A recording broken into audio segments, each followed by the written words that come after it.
Elaine. She was reading her little lord a tale of the winged knight when Maya Stone came knocking on the door of his bedchamber, clad in boots and riding leathers, and smelling strongly of the stable. Maya had straw in her hair and a scowl on her face. That scowl comes of having Michael Redford near, Elaine knew. "Your lordship," Maya informed Lord Robert. "Lady Waynwood's banners have been seen an hour down the road. She will be here soon, with your cousin Harry. Will you want to greet them?" Why did she have to mention Harry? Elaine thought. We will never get Sweet Robin out of bed now. The boy slapped a pillow. "Send them away. I never asked them here." Maya looked nonplussed. No one in the Vale was better at handling a mule, but lordlings were another matter. "They were invited," she said uncertainly. "For the tourney, I don't—" Elaine closed her book. "Thank you, Maya. Let me talk with Lord Robert, if you would." Relief plain in her face, Maya fled without another word. "I hate that Harry," Sweet Robin said when she was gone. "He calls me cousin, but he's just waiting for me to die so he can take the Harry. He thinks I don't know, but I do." "Your lordship should not believe such nonsense," Elaine said. "I'm sure Sir Harold loves you well. And if the gods are good, he will love me too." Her tummy gave a little flutter. "He doesn't," Lord Robert insisted. "He wants my father's castle, that's all, so he pretends." The boy clutched the blanket to his pimply chest. "I don't want you to marry him, Elaine. I am Lord of the Eyrie, and I forbid it." He sounded as if he were about to cry. "You should marry me instead. We could sleep in the same bed every night, and you could read me stories." "No man can wed me so long as my dwarf husband still lives somewhere in this world." Queen Circe had collected the head of a dozen dwarfs, Petyr claimed, but none were Tyrians. "Sweet Robin, you must not say such things. You are the lord of the Eyrie and the defender of the Vale, and you must wed a high-born lady and father a son to sit in the high hall of House Arryn after you are gone." Robert wiped his nose. "But I want—" She put a finger to his lips. "I know what you want, but it cannot be. I am no fit wife for you. I am bastard-born." "I don't care. I love you best of anyone." "You're such a little fool." "Your lord's Benjamin will care. Some call my father up-jumped and ambitious. If you were to take me to wife, they would say that he made you do it, that it was no will of yours. The lord's declarant might take arms against him once again, and he and I should both be put to death." "I wouldn't let them hurt you," Lord Robert said. "If they try, I will make them all fly." His hand began to tremble. Elaine stroked his fingers. "There, my sweet Robin, be still now." When the shaking passed, she said, "You must have a proper wife, a true-born maid of noble birth." "No, I want to marry you, Elaine." "Once your lady mother intended that very thing, but I was true-born then and noble." "My lord is kind to say so." Elaine smoothed his hair. Lady Lysa had never let the servants touch it, and after she had died Robert had suffered terrible shaking fits whenever anyone came near him with a blade, so it had been allowed to grow until it tumbled over his round shoulders and halfway down his flabby white chest. "He does have pretty hair. If the gods are good and he lives long enough to wed, his wife will admire his hair surely. That much she will love about him. Any child of ours would be base-born. Only a true-born child of House Arryn can displace Sir Harold as your heir. My father will find a proper wife for you, some high-born girl much prettier than me. You'll hunt and hawk together, and she'll give you her favour to wear in tournaments. Before long you will have forgotten me entirely." "I won't." "You will. You must." Her voice was firm but gentle. "The Lord of the Eyrie can do as he likes.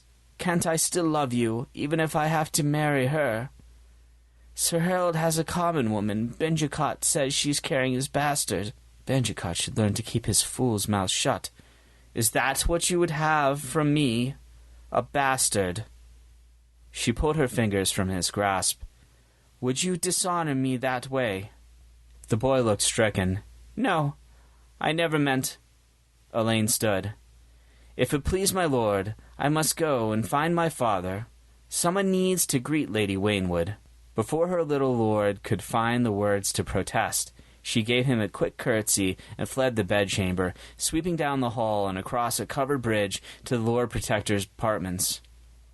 When she had left Petyr Baelish that morning, he had been breaking his fast with old Oswell, who had arrived last night from Gulltown on a lathered horse. She hoped they might still be talking, but Petyr's solar proved empty. Someone had left a window open, and a stack of papers had blown onto the floor. The sun was slanting through the thick yellow windows, and dust motes danced in the light like tiny golden insects. Though snow had blanketed the heights of the giant's lance above, below the mountain the autumn lingered and winter wheat was ripening in the fields. Outside the window she could hear the laughter of the washerwomen at the well, the din of steel on steel from the ward where their knights were at their drills. Good sounds. Alayne loved it here. She felt alive again, for the first since her father, since Lord Eddard Stark, had died. She closed the window, gathered up the fallen papers, and stacked them on the table. One was a list of the competitors. 64 knights had been invited to vie for places amongst Lord Robert Arryn's new Brotherhood of Winged Knights, and 64 knights had come to tilt for the right to wear falcons' wings upon their war helms and guard their lord. The competitors came from all over the Vale, from the mountain valleys and the coast, from Gulltown and the Bloody Gate, even the Three Sisters. Though a few were promised, only 3 were wed. The 8 victors would be expected to spend the next 3 years at Lord Robert's side as his own personal guard. Elaine had suggested 7, like the King's Guard, but Sweet Robin had insisted that he must have more knights than King Tommen. So older men with wives and children had not been invited. And they came, Elaine thought proudly. They all came. It had fallen out just as Petyr said it would, the day the ravens flew. They're young, eager, hungry for adventure and renown. Lysa would not let them go to war. This is the next best thing, a chance to serve their lord and prove their prowess. They will come, even Harry the heir. He had smoothed her hair and kissed her forehead. What a clever daughter you are. It was clever. The tourney, the prizes, the winged knights, it had all been her own notion. Lord Robert's mother had filled him full of fears, but he always took courage from the tales she read him of Sir Artus Arryn, the winged knight of legend, founder of his line. Why not surround him with winged knights? She had thought one night after Sweet Robin had finally drifted off to sleep. His own King's Guard, to keep him safe and make him brave. And no sooner did she tell Petyr her idea than he went out and made it happen. He will want to be there to greet Sir Harold. Where could he have gone? Elaine swept down the tower stairs to enter the pillared gallery at the back of the great hall. Below her, serving men were setting up trestle tables for the evening feast, while their wives and daughters swept up the old rushes and scattered fresh ones. Lord Nestor was showing Lady Waxley his prized tapestries with their scenes of hunt and chase. The same panels had once hung in the Red Keep of King's Landing when Robert sat the Iron Throne. Joffrey had them taken down, and they had languished in some cellar until Petyr Baelish arranged for them to be brought to the Vale as a gift for Nestor Royce. Not only were the hangings beautiful, but the High Steward delighted in telling anyone who'd listen that they had once belonged to a king. Petyr was not in the great hall. Elaine crossed the gallery and descended the stair built into the thick west wall to come out in the inner ward where the jousting would be held. Viewing stands had raised for all those who had come to watch, with 4 long tilting barriers in between. Lord Nestor's men were painting the barriers with whitewash, draping the stands with bright banners, and hanging shields on the gate the competitors would pass through when they made their entrance. At the north end of the yard, 3 quintains had been set up, and some of the competitors were riding at them. Elaine knew them by their shields, the bells of Belmore, green vipers for the Linderleys, the red sledge of Breakstone, Mahouse Tollett's black and grey pilly, Sir Michael Redfort set one quintain spinning with a perfectly placed blow. He was one of those favoured to win wings. Petyr was not at the quintains, nor anywhere in the yard, but as she turned to go, a woman's voice called out. "Elaine!" cried Miranda Royce from a carved stone bench beneath a beech tree, where she was seated between two men. She looked in need of rescue. Smiling, Elaine walked toward her friend. Miranda was wearing a grey woolen dress, a green hooded cloak, and a rather desperate look. On either side of her sat a knight. The one on her right side had a grizzled beard, a bald head, and a belly that spilled over his sword belt where his lap should have been. The one on her left was no more than 18, and skinny as a spear. His ginger-colored whiskers only partially served to disguise the angry red pimples that dotted his face. The bald knight wore a dark blue surcoat emblazoned with a huge pair of pink lips. The pimply ginger lad countered with 9 white seagulls on a field of brown, which marked him for a chet of Gulltown. He was staring so intently at Miranda's breast that he hardly noticed Elaine until Miranda rose to hug her. "Thank you, thank you, thank you," Miranda whispered in her ear before she turned to say, "Sirs, may I present you with Lady Alayne Stone?" "The Lord Protector's daughter," the bald knight announced, all hearty gallantry. He rose ponderously. "Full as lovely as the tales told her, I see." Not to be undone, the pimply knight hopped up and said, "Sir Oscar speaks truly. You are the most beautiful maid in all the 7 kingdoms." It might have been a sweeter courtesy had he not addressed it to her chest. "And have you seen all those maids yourself, sir?" Elaine asked him. "You're young to be so widely travelled." He blushed, which only made his pimples look angrier. "No, my lady, I am from Gulltown." "And I am not, though Elaine was born there. She would need to be careful around this one." "I remember Gulltown fondly," she told him, with a smile as vague as it was pleasant. To Miranda she said, "Do you know where my father's gotten to, perchance?" "Let me take you to him, my lady." "I do hope you will forgive me for depriving you of Lady Miranda's company," Elaine told the knights. She did not wait for a reply, but took the older girl arm in arm and drew her away from the bench. Only when they were out of earshot did she whisper, "Do you really know where my father is?" "Of course not. Walk faster, my new suitors may be following." Miranda made a face. "Osfer Lips is the dullest knight in the Vale, but Uther Shet aspires to his laurels. I am praying they fight a duel for my hand and kill each other." Elaine giggled. "Surely Lord Nestor would not seriously entertain a suit from such men." "Oh, he might. My Lord Father is annoyed with me for killing my last husband and putting him to all this trouble." "It was not your fault he died." "There was no one else in the bed that I recall." Elaine could not help but shudder. Miranda's husband had died when he was making love with her.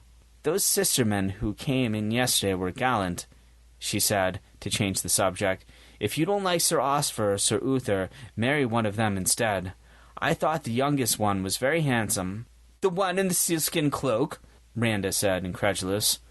"One of his brothers, then." Miranda rolled her eyes. "Did you ever know a sisterman who could joust? They clean their swords with codfish oil and wash in tubs of cold sea water." "Well," Elaine said, "at least they're clean." "Some of them have webs between their toes. I'd sooner marry Lord Petyr. Then I'd be your mother. How little is his finger, I ask you?" Elaine did not dignify that question with an answer. "Lady Waynwood will be here soon, with her sons." "Is that a promise or a threat?" Miranda said. "The first Lady Waynwood must have been a mare, I think. How else to explain why all the Waynwood men are horse-faced? If I were ever to wed a Waynwood, he would have to swear a vow to don his helm whenever he wished to fuck me, and keep the visor closed." She gave Elaine a pinch on the arm. "My Harry will be with them, though. I noticed that you left him out. I shall never forgive you for stealing him away from me. He's the boy I want to marry." "The betrothal was my father's doing," Elaine protested, as she had 100 times before. "She's only teasing," she told herself, but behind the japes she could hear the hurt. Miranda stopped to gaze across the yard at the knights at their practice. "Now, there's the very sort of husband I need." A few feet away, 2 knights were fighting with blunted practice swords. Their blades crashed together twice, then slipped past each other, only to be blocked by upraised shields, but the bigger man gave ground at the impact. Elaine could not see the front of his shield from where she stood, but his attacker bore 3 ravens in flight, each clutching a red heart in its claws. 3 hearts and 3 ravens. She knew right then how the fight would end. A few moments later, and the big man sprawled dazed in the dust with his helm askew. When his squire undid the fastenings to bare his head, there was blood trickling down his scalp. If the swords had not been blunted, there would be brains as well. That last head blow had been so hard, Elaine had winced in sympathy when it fell. Miranda Royce considered the victor thoughtfully. "Do you think if I asked nicely, Sir Lyn would kill my suitors for me?" "He might, for a plump bag of gold." Sir Lyn Corbray was forever desperately short of coin. All the Vale knew that. "Alas, all I have is a plump pair of teats, though with Sir Lyn, a plump sausage under my skirts would serve me better."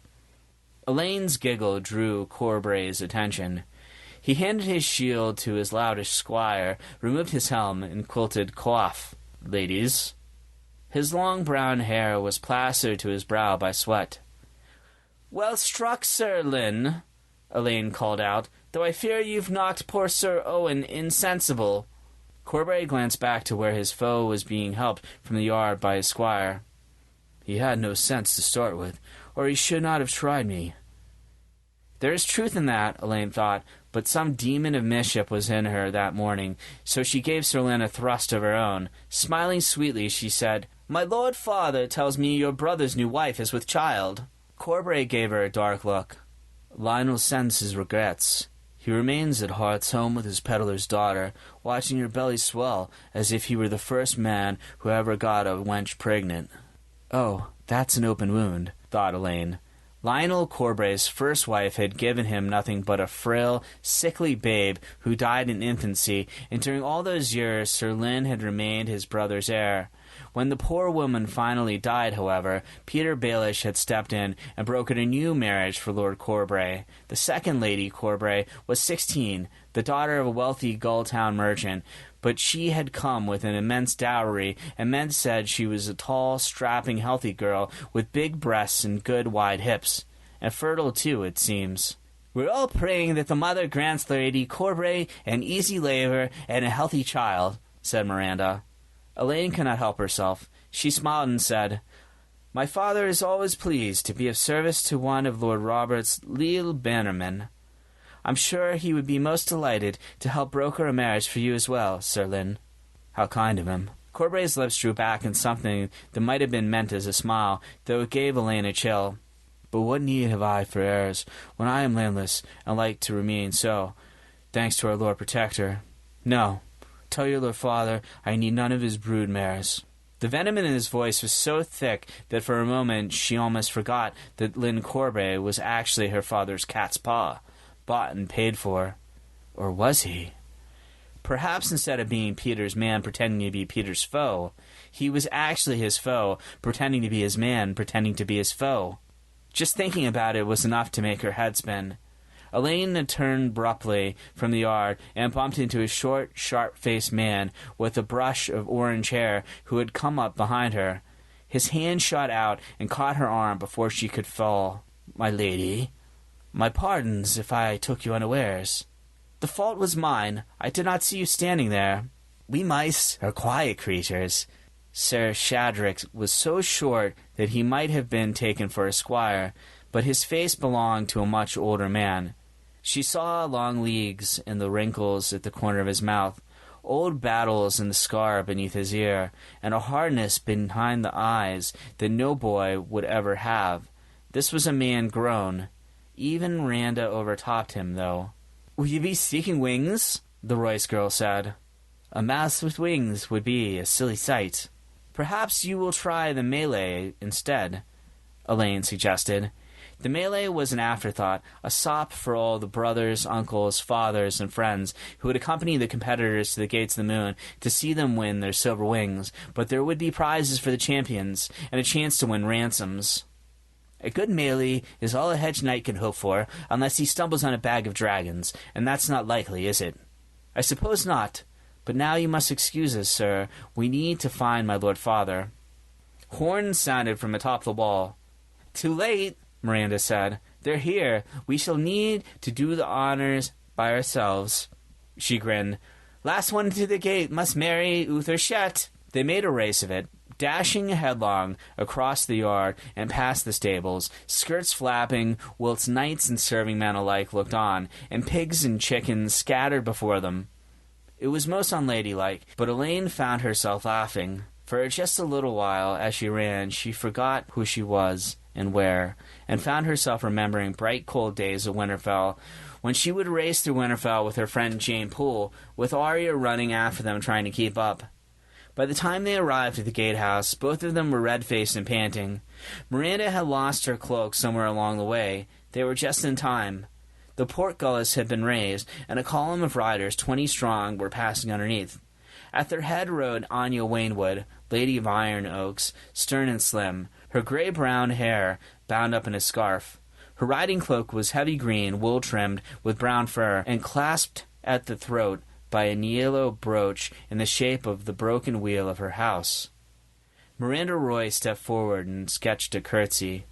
"Lady Anya, welcome to the Gates of the Moon. Lady Miranda, Lady Elaine." Anya Waynwood inclined her head to each of them in turn. "It is good of you to greet us. Allow me to present my grandson, Sir Roland Waynwood." She nodded at the knight who had spoken. "And this is my youngest son, Sir Wallace Waynwood, and of course my ward, Sir Harold Harding." "Harry the heir," Elaine thought. "My husband-to-be, if he will have me." A sudden terror filled her. She wondered if her face was red. "Don't stare at him," she reminded herself. "Don't stare, don't gape, don't gawk. Look away." Her hair must be a frightful mess after all that running. It took all her will to stop herself from trying to tuck the loose strands back into place. "Never mind your stupid hair. Your hair doesn't matter. It's him that matters. Him and the Waynwoods." Sir Roland was the oldest of the three, though no more than 25. He was taller and more muscular than Sir Wallace, but both were long-faced and lantern-jawed, with stringy brown hair and pinched noses. Horse-faced and homely, Elaine thought. Harry, though. My Harry, my lord, my lover, my betrothed. Sir Harold Harding looked every inch a lord in waiting, clean-limbed and handsome, straight as a lance, hard with muscle. Men old enough to have known John Eyre in his youth said Sir Harold had his look, she knew. He had a mop of sandy blonde hair, pale blue eyes, an aquiline nose. Joffrey was comely too, though, she reminded herself. A comely monster, that's what he was. Little Lord Tyrion was kinder, twisted though he was. Harry was staring at her. He knows who I am, she realized, and he does not seem pleased to see me. It was only then that she took note of his heraldry. Though his surcoat and horse trappings were patterned in the red and white diamonds of House Harding, his shield was quartered. The arms of Harding and Waynwood were displayed in the first and third quarters, respectively, but in the second and fourth quarters he bore the moon and falcon of House Arryn, sky blue and cream. Sweet Robin will not like that. Sir Wallace said, Are we the last? You are, sirs, replied Miranda Royce, taking absolutely no notice of his stammer. When will it commence? Oh, soon, I pray, said Miranda. Some of the competitors have been here for almost a moon's turn, partaking of my father's meat and mead. All good fellows and very brave, but they do eat rather a lot. The Waynwoods laughed, and even Harry the heir cracked a thin smile. It was snowing in the passes, else we would have been here sooner, said Lady Anya. Had we known such beauty awaited us at the gates, we would have flown, Sir Roland said. Though his words were addressed to Miranda Royce, he smiled at Elaine as he said them. To fly you would need wings, Miranda replied, and there are some knights here who might have a thing to say concerning that. I look forward to a spirited discussion. Sir Roland swung down from his horse, turned to Elaine and smiled. I had heard the Lord Littlefinger's daughter was fair of face and full of grace, but no one ever told me she was a thief. You wrong me, sir. I am no thief. Sir Roland placed his hand over his heart. Then how do you explain this hole in my chest from where you stole my heart? He's only teasing, my lady, stammered Sir Wallace. My nephew never had a heart. The Waynwood wheel has a broken spoke, and we have my nuncle here. Sir Roland gave Wallace a whap behind the ear. Squires should be quiet when knights are speaking. Sir Wallace reddened. I am no more squire, my lady. My nephew knows full well that I was dubbed, Elaine suggested gently. Dubbed, said Wallace Waynwood gratefully. Rob would be his age if he were still alive, she couldn't help but think, but Rob died a king, and this is just a boy. My lord father is to assign you rooms in the East Tower, Lady Miranda was telling Lady Waynwood, but I fear your knights will need to share a bed. The Gates of the Moon were never meant to house so many noble visitors. You are in the Falcon Tower, Sir Harold, Elaine put in, far away from sweet Robin. That was intentional, she knew. Petyr Baelish did not leave such things to chance. If it please you, I will show you to your chambers myself. This time her eyes met Harry's. She smiled just for him, and said a silent prayer to the maiden. Please, he doesn't need to love me, just make him like me. Just a little, that would be enough for now. Sir Harold looked down at her coldly. Why should it please me to be escorted anywhere by Littlefinger's bastard? All three Waynwoods looked at him askance. You're a guest here, Harry, Lady Anya reminded him in a frosty voice. See that you remember that. A lady's armor is her courtesy.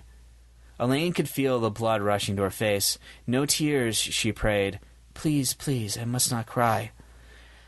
As you wish, sir, and now, if you will excuse me, Littlefinger's bastard must find her lord father, and let him know that you have come, so we can begin the tourney on the morrow. And may your horse stumble, Harry the heir, so you fall on your stupid head in your first tilt. She showed the Waynwoods a stone face, as they blurted out awkward apologies for their companion. When they were done, she turned and fled. Near the keep, she ran headlong into Sir Lothar Brune, and almost knocked him off his feet. Harry the heir, Harry the arse, I say, he's just some up-jump squire. Elaine was so grateful that she hugged him. Thank you. Have you seen my father, sir? Down in the vaults, Sir Lothar said, inspecting Lord Nesta's granaries with Lord Grafton and Lord Belmore. The vaults were large and dark and filthy. Elaine lit a taper and clutched her skirts as she made the descent.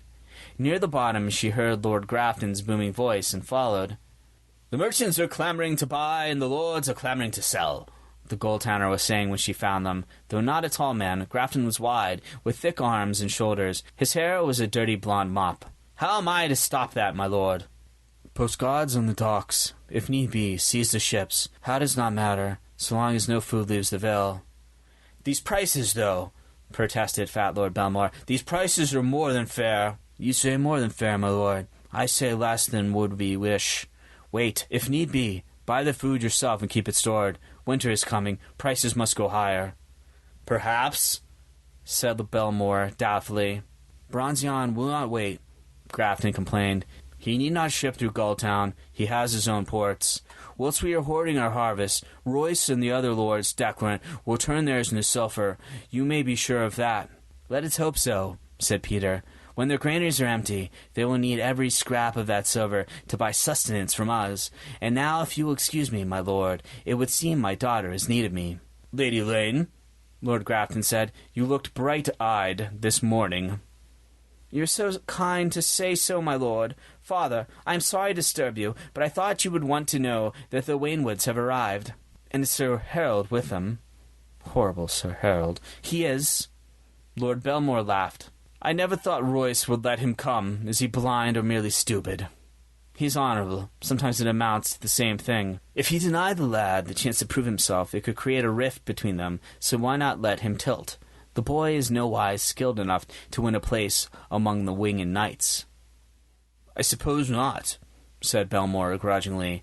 Lord Grafton kissed Elaine on the hand, and the two lords went off, leaving her alone with her lord father. Come, Petyr said, walk with me. He took her by the arm and led her deeper into the vaults, past an empty dungeon. And how was your first meeting with Harry the heir? He's horrible. The world is full of horrors, sweet.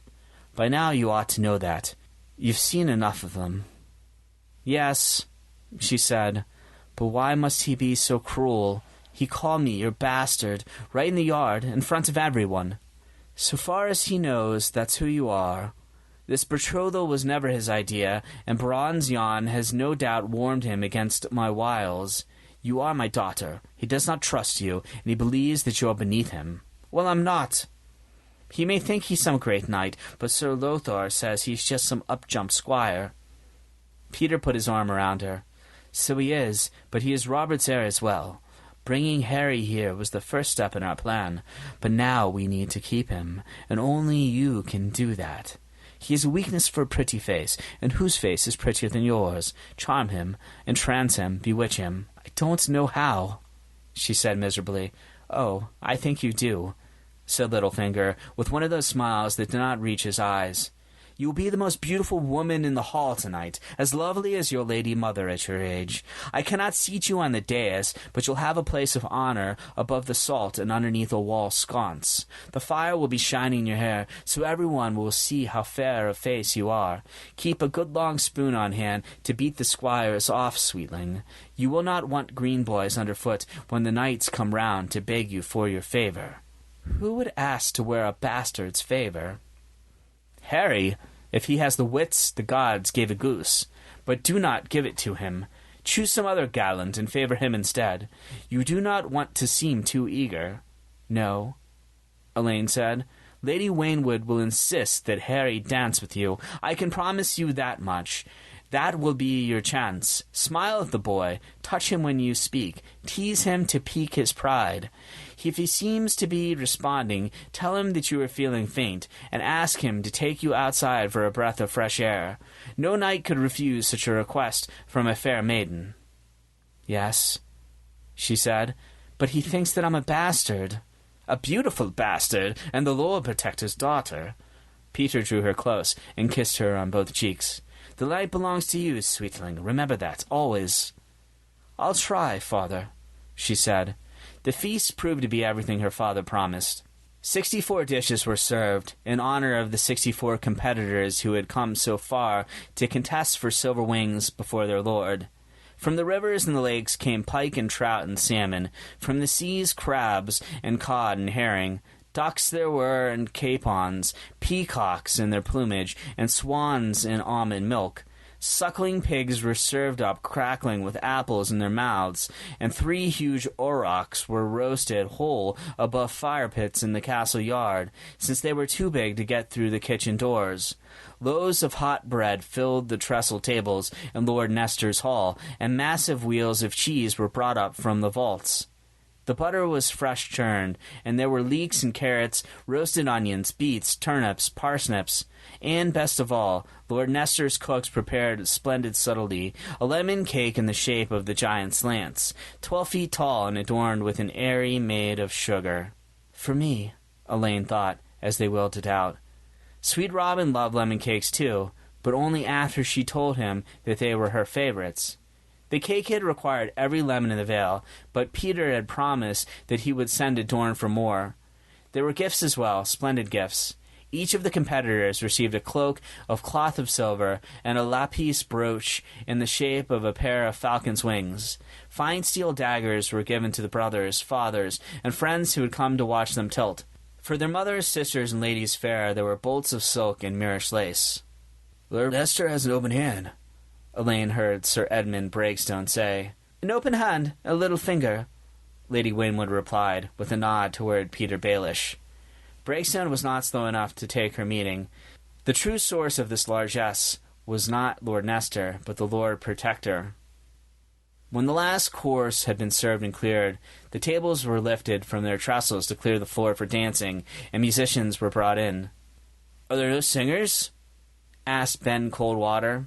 The little lord cannot buy them, Sir Lyman Lenderly replied. Not since Marillion.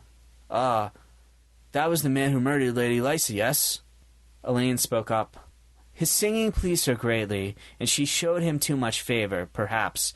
When she wed my father, he went mad and pushed her out the moon door. Lord Robert has hated singing ever since. He is still fond of music, though. As am I, Coldwater said. Rising, he offered Elaine his hand. Would you honour me with a dance, my lady? You're very kind, she said, as he led her to the floor. He was her first partner of the evening, but far from the last. Just as Petyr had promised, the young knights flocked around her, vying for her favour. After Ben came Andrew Tollet, handsome Sir Byron, red-nosed Sir Morgarth, and Sir Shadrick the Mad Mouse, then Sir Albert Royce, Miranda's stout dull brother, and Lord Nestor's heir. She danced with all three Sunderlands, none of whom had webs between their fingers, though she could not vouch for their toes. Uther Shed appeared to pay her slimy compliments as he trod upon her feet, but Sir Targan the Half-Wild proved to be the soul of courtesy. After that, Sir Roland Waynwood swept her up and made her laugh with mocking comments about half the other knights in the hall. His uncle Wallace took a turn as well, and tried to do the same, but the words would not come. Elaine finally took pity on him and began to chatter happily to spare him the embarrassment. When the dance was done, she excused herself and went back to her place to have a drink of wine. And there he stood, Harry there himself, tall, handsome, scowling. "Lady Lane, may I pardon you in this dance?" She considered for a moment. "No, I don't think so." Color rose to his cheeks. "I was unforgivably rude to you in the yard. You must forgive me." "Must?" She tossed her hair, took a sip of wine, made him wait. "How can you forgive someone who is unforgivably rude? Will you explain that to me, sir?" Sir Harold looked confused. "Please, one dance." "Charm him, entrance him, bewitch him." "If you insist." He nodded, offered his arm, led her out onto the floor. As they waited for the music to resume, Elaine glanced at the dais, where Lord Robert sat staring at them. "Please," she prayed, "don't let him start to twitch and shake. Not here, not now." Maester Coleman would have made certain that he drank a strong dose of sweet milk before the feast, but even so. Then the musicians took up a tune, and she was dancing. "Say something," she urged herself. "You will never make Sir Harry love you if you don't have the courage to talk to him." Should she tell him what a good dancer he was? No, he's probably heard that a dozen times tonight. Besides, Petyr said that I should not seem eager. Instead, she said, "I have heard that you are about to be a father." It was not something most girls would say to their almost betrothed, but she wanted to see if Sir Harold would lie. "For the second time. My daughter Alice is 2 years old." "Your bastard daughter Alice," Elaine thought, but what she said was, "That one had a different mother, though." "Yes. Sissy was a pretty thing when I tumbled her, but childbirth left her as fat as a cow, so Lady Alayne arranged for her to marry one of her men-at-arms. It is different with Saffron." "Saffron?" Elaine tried not to laugh. "Truly." Sir Harold had the grace to blush. "Her father says she is more precious to him than gold. He's rich, the richest man in Gulltown, a fortune in spices." "What will you name the babe?" she asked. "Cinnamon if she's a girl, Cloves if he's a boy." That almost made him stumble. "My Lady Japes." "Oh, no." "Petyr will howl when I tell him what I said." "Saffron is very beautiful, I'll have you know, tall and slim, with big brown eyes and hair like honey." Elaine raised her head. "More beautiful than me." Sir Harold studied her face. "You are calmly enough, I grant you. When Lady Anya first told me of this match, I was afraid that you might look like your father." "Little pointy beard and all." Elaine laughed. "I never met. I hope you joust better than you talk." For a moment he looked shocked, but as the song was ending he burst into a laugh. "No one ever told me you were clever." "He has good teeth," she thought, "straight and white, and when he smiles he has the nicest dimples." She ran one finger down his cheek. "Should we ever wed, you'll have to send Saffron back to her father. I'll be all the spice you'll want." He grinned. "I will hold you that promise, my lady. Until that day, may I wear your favor in the tourney." "You may not. It is promised to another."